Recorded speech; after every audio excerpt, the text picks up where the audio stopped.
নেতা, আমার মনের আশা তো পূর্ণ হইল না। আমার দেশের ম্যাপ ছুড়োই থেকে গেল। রাগ তোর ম্যাপ, চাইলাম তেল, কপালে তো পানি জুটলো না। আমাদের আয়রন ডোম গুলো দিন দিন প্লাস্টিক ডোমে পরিণত হইতেছে। আর ইরানের ড্রোন মুসার মতো আমাদের রাডার ফাঁকি দিয়ে পুরো দেশকে সরিয়ে ধ্বংস করতেছে। রাগ তোর ম্যাপ।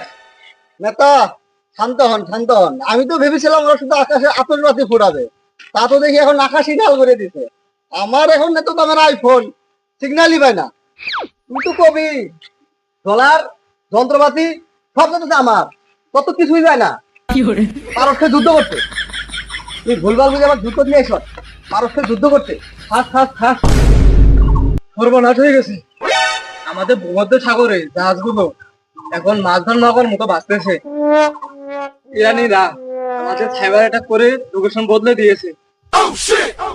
আমাদের জাহাজগুলো ভুল করে এখন আমাদের নিজেদের দেশে হামলা করতেছে। হাই কাম, আমাদের দেশের ম্যাপ এবি ছুড়ো আরো ছুড়ো হয়ে যাইতেছে। যাও, হ্যাঁ দেখো পাল্টানো যায় নাকি, যাও আরো যুদ্ধ খেয়াল, যুদ্ধ তো শেষ হয় না। যে কোনো কাজ করার আগে ভাবে চিন্তা করা লাগে। ওই কম্পিউটার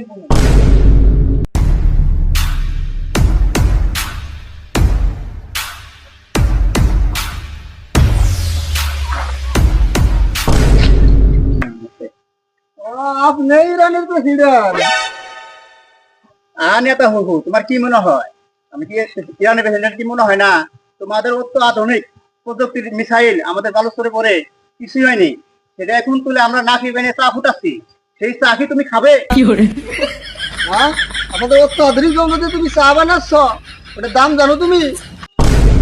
ওই নেতা হবু, তুমি দামের কথা জিজ্ঞাসা, যে আমাদের হাজার হাজার শিশুর রক্ত তোমরা নিয়েছো, এই এক ফোঁটা রক্তের দাম কি তোমাদের এই প্রযুক্তি দিতে পারবে?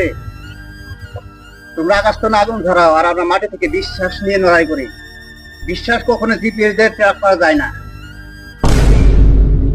ওরকম ইমোশনাল ডায়লগ আমার দিয়ে লাভ নাই। আমার চিন্তা খেলে আমার দেশ বড় করা লাগবে। আর আমাদের দেখা পাওয়া তো শেষ, এখন শুধু মোমবাতি জ্বলবো। তোদের এভাবেই একদিন কখন হবে?